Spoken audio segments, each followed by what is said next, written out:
Update naman tayo sa lagay ng panahon mula sa ating ka-weather, BNC resident meteorologist Benison Estareja. Benison?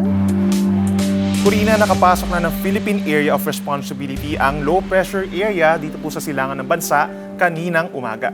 Huling namata ng LPA alas 3 ng hapon at 1,315 kilometers po sa silangan ng Southern Luzon. Ayon sa Pag-asa, mananatili ang LPA dito po sa may Philippine Sea sa susunod pa na mga araw. Hindi rin po inaalis ng ahensya ang tsansa na maging bagyo ang LPA na ito sa Linggo o Lunes at papangalan ng Luis. Kaya ka-weather, asahan na po ang pag-ulan sa malaking bahagi ng ating bansa hanggang early next week na maaaring mauwi sa malawakang pagbaha at pagguho ng lupa.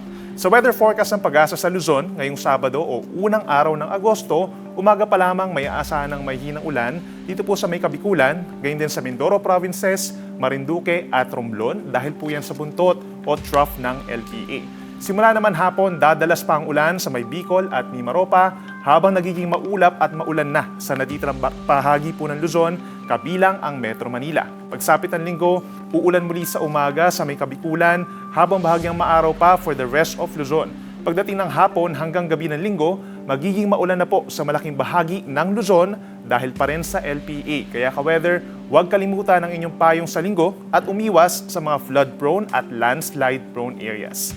Sa mga nagbabalak na mamamasyal sa Palawan, Visayas at Mindanao, magiging maulan po sa buong Sabado sa may Visayas, gayon din sa may Camiguin, Agusan del Norte, Dinagat Islands at Surigao del Norte.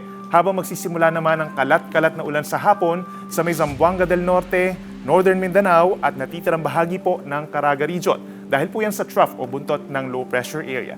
Pagsapit naman ng linggo, mataas pa rin po ang tsansa ng ulan sa maghapon dito sa may Visayas, lalo na sa may Biliran at Leyte dahil po sa paglapit ng LPA, habang may aasahan muling afternoon or evening thunderstorms sa may Palawan at halos buong Mindanao, lalo na sa may Calamian Islands, Zamboanga Peninsula, Misamis Occidental, Lanao del Norte, Lanao del Sur at Bukidnon. Kaya ka-weather, maging maingat po kung meron kayong outdoor activities this weekend.